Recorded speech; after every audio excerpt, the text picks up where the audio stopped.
ጥበበኛ ከሆነች በደንብ አድርጋ መያዝ ትችላለች ትዳሩን። እሱ ኦነር ይፈልጋል ይባላል። እያንዳንዱ ወንድ ውስጡ ንጉስ አለ ይባላል እና you should know how to talk to the king in him። ውስጡ ንጉስ አለ እያንዳንዱ ወንድ እና ቤቱ ሲገባ ከንጉሱ ጋር የምታወራ ሴት ታስፈልጋለች። ክብሩን የምትጠብቅለት።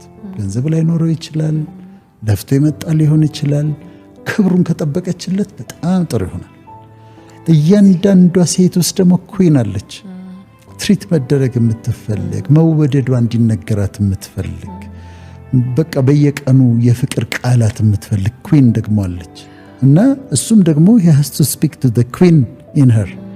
ከንግስቲቱ ጋር ማውራት መቻል አለበት።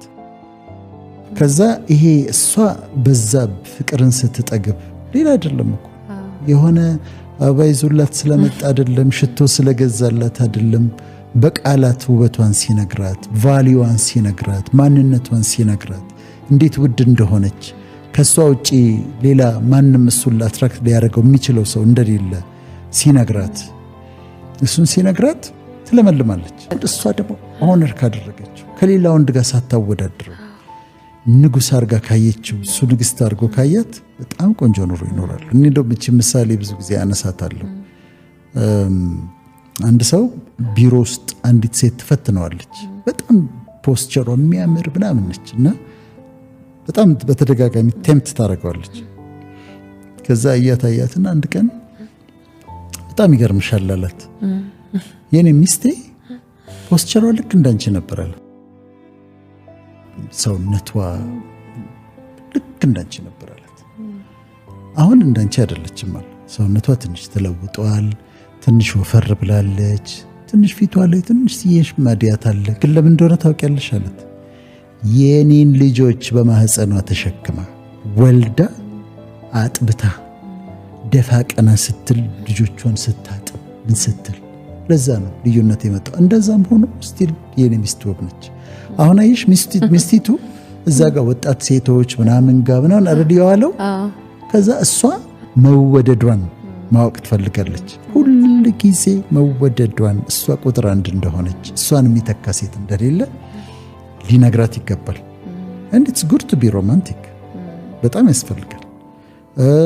ከዛ ደግሞ እሷ ደክሞታል ምንድነው ምናልባት መኪና እንኳን የለው ይሆናል እኮ ኦነርስ። አንዳንድ ቤት እኮ ስትገቢ ትደነግጫለሽ ባሏን እንዴት እንደምታከብር። እኔ አሁን አንድ ወዳጅ አለኝ፣ ዶክተር ነው፣ ቢዝነስ ዓለም ውስጥም አለ። ቤታቸው ሄጄ ሚስትየው እንዴት ትሪት እንደምታደርገው እንዴት ትሪት ሌላም ደግሞ አለች በጣም ወዳጄ ነች ለኔ እና ሄጃለሁ ቤታቸው። ባልየው እንዴት እንደሚያዝ በቃ የእውነት ንጉስ ነው፣ የደንበኛ ንጉስ ነው። እሱ ደግሞ እሷን እንዴት ትሪት እንደሚያደርጋት ብታይ ደግሞ በቃ ልዕልት ነች፣ ቴጌ ነች። ይህንን ካደረጉ ፍሎሪሽ ያደርጋሉ። እግዚአብሔር በምድር ላይ ከሰጣቸው ነገሮች መልካም ነገሮች መካከል አንዱ ሮማንስ ይመስለኛል። ይሄ ሮማንቲክ የሆነ ህይወት፣ የፍቅር ህይወት፣ እነሱን መንከባከብ ያስፈልጋል ብዬ አምናለሁ። አንዱ መሰረታዊ ነገር ሊስኒንግ ነው። አሁን ባልና ሚስት ቁጭ ብለው እያወሩ ነው አይደለም? እሷ ምንድነው ልትለኝ የፈለገችው ብሎ ማዳመጥ አለበት። what is she trying to say? ልቧ ውስጥ ምንድነው ያለው? ልትነግረኝ የፈለገችው ነገር ምንድነው? ምን እያለች ነው ብሎ ከልቡ ቁጭ ብሎ ሊያዳምጣት ያስፈልጋል። እሷን ለማሳመን እንዲህ ነው እኮ ወይም ደግሞ መፍትሄ ለማምጣት ከሞከር እሷን ትሩሊ ዲፕሊ ሲንሰርሊ አንደርስታንድ ሊያደርጋት መሞከር አለበት። እሷም ደግሞ እሱን አንደርስታንድ ልታደርገው ልታዳምጠው ይገባል። ምንድነው የሚፈልገው? ፍርሃቱ ምንድነው? ጭንቀቱ ምንድነው? ፍላጎቱ ምንድነው? አምቢሽኑ ምንድነው? ኮሙኒኬት ከተደራረጉ አብዛኛው ችግር ተወግዷል። ባናኗራቸውም ኮምፓቲብል ከሆኑ ማለት ለምሳሌ ልጆች አሉ፣ እሷ ልጆቿን ቴክ ኬር ታደርጋለች እንበል፣ እሱ ቢዚ ነው እንበል፣ ልጆቹን ይሰራል። እሱ ሲሰራ ሻይ ታቀርብለታለች፣ እሷ ልጆቿን ያግዛታል። በአንዱ የጎደለውን እንዲሞላ ማድረግ ነው። ስለዚህ ኮምፓቲቢሊቲ ያስፈልጋል። ፍቅር ወደ ኮሚትመንት የሚያመጣ ዲፕ ኢሞሽን ነው። በሁላችንም ህይወት ውስጥ አንድ ጊዜ የወደድናት ሴት ትኖራለች፣ የማትደገም ትኖራለች። አንዳንድ ጊዜ ላናነሳት ሁሉ እንችላለን፣ ላትታወቅ ትችላለች በስቶሪያችን ውስጥ እና እንደዛ ትኖራለች። ግን አይነቶቹ ይለያያሉ። የፍቅር አይነቶች ለምሳሌ 30 ዓመት አብረው በፍቅር የሚኖሩ ሰዎች አይተሻል። አሁን በጣም ብሪፍሊ ካነሳ ነው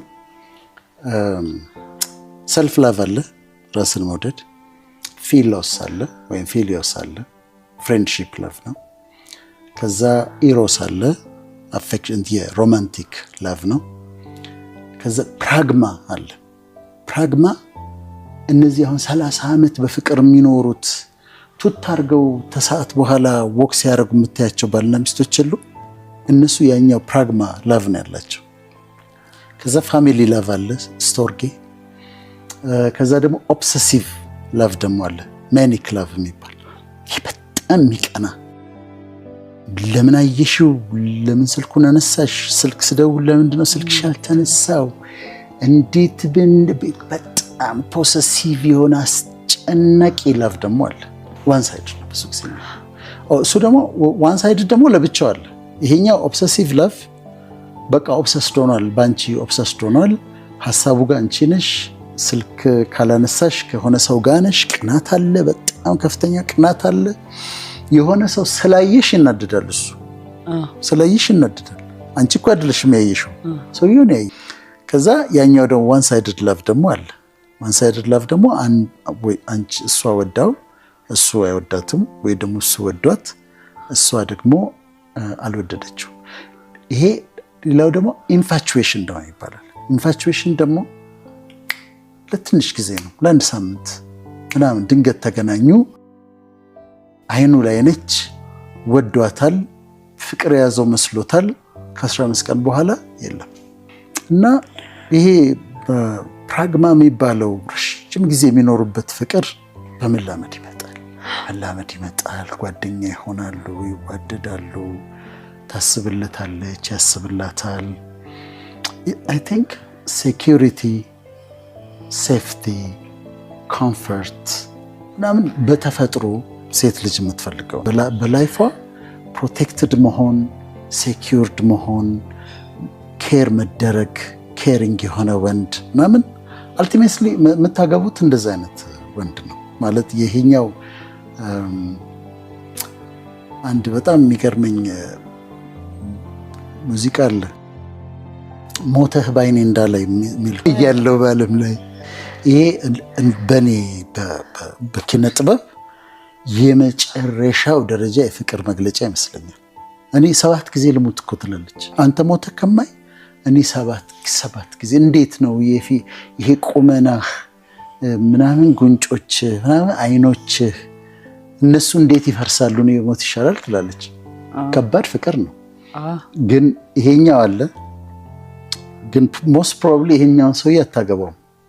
እሷ የምታገባው ምን አይነት ሰው መሰለሽ? ይመጣል ሳምባዲ ኬሪንግ፣ በቃ ጫማሽን ላድርግልሽ የሚል፣ ልትነሳ ስትል ጫማሽን ማድረግ የሚል፣ የሚያስፈልጋትን ነገር አይቶ ገዝቶም ይመጣ። በጣም ኔሰሰርሊ ሀብታም መሆን የለበትም። ማሰቡ፣ የምትፈልገውን ነገር ያውቃል፣ ምን እንደሚያስደስታት ያውቃል፣ የሚያስደስታትን ነገር ያደርጋል፣ አለሁልሽ ይላል፣ ጥላ ከለላ ይሆንላታል፣ ጋሻ ይሆንላታል፣ ኮምፈርት ይሰጣታል። ከዛ እሱ ነው የምታገባው። ትወደዋለች። ኔሰሰርሊ ሺ ሜይ ኖት ቢ ኢን ላቭ፣ ግን ትወደዋለች። ግን ኬሪንግ ነው፣ ሴፍቲ አግኝታለች፣ ኮምፈርት አግኝታለች። እሱን የማግባት እድሏ ሰፊ እና ደስ ይላል። እንደዚህ ነው ፋንክሽን የሚያደርገው ህይወት። ለዚህ ነው ጊዜ መስጠት ያለብሽ። አሁን ወንዱም ወደድኩኝ ሲል በጣም አብጄልሻለሁ ምናምን ሲል እንትን ጊዜ መስጠት፣ just take time። ይሄ ነገር ኢንፋቹዌሽን ነው፣ የአንድ ሰሞን ዝም ብሎ መስሎት ነው ወይስ የሆነ ዲፕ ላቭ ውስጥ ገብቷል? እሱም ብሎ ጊዜ ሰጥታ ብታየው ቼክ ታደርገዋለች። እና እውነተኛ ፍቅር ከሆነ የሚያስብላት ከሆነ እውነተኛ ፍቅር ከሆነ ከተለየችው በኋላ እንኳን ከተለየችው በኋላ ለሷ ጥሩ ያስባል። እንደው ጥሩ ሰው ባገባች፣ ጥሩ ሰው በገጠማት፣ የማይጎዳት ሰው በገጠማት ይላል እኮ። እውነተኛ ፍቅር እንደዛ ያደርጋል። የራሱን አይፈልግም፣ ይወዳታል። የእሱ ሊያረጋት አልቻለም። ከተለየችው በኋላ ግን እንደው ጥሩ ሰው በገጠማት፣ ባልተጎዳችብኝ መልክ አገባቸው፣ ጥሩ ሰውን ያገባችው፣ እግዚአብሔር ይመስገን ይላል። ያ በጣም እውነተኛ በሆነ ፍቅር የወደደው ሰው ያኛው የቅናቱ አይደለም፣ ኦብሰሲቭ ሳይሆን ትሩ ለቭ ካጣም በኋላ እያለቀሰ ለሰርጓ ተጠራሁ እያለ በጸጋዬ አልቅሶም ቢሆን ለእሷ ግን ጥሩ ስለሆነላት ደስ ይለኛል ይላል። እና እውነተኛ ፍቅር ጊዜ ሰተሽ የምትለዩ ነገር ነው። አንዳንዴ ደግሞ ሴቶች ወንዱን የወዱትና ለምሳሌ የመድረክ ሰው ከሆንሽ መድረክ ላይ ቢሆን አትራክቲቭ ነገር ይኖራል። አሁን በቸርችም በሴኩለርም መድረክ ላይ በጣም አትራክቲቭ ነገር ይኖራልና መድረክ ላይ ያዩሽና ከዛ አትራክትድ ሊሆኑ ይችላሉ። ከዛ ወደድኩህ ብለው ሲመጡ አሁን የወደደችው ያ መድረክ ፐርሰናሊቲውን ሊሆን ይችላል። መጠቀቅ አለበት፣ ጊዜ መስጠት አለበት። እና ትሩ ላቭ እውነተኛ ፍቅር ይዘልቃል።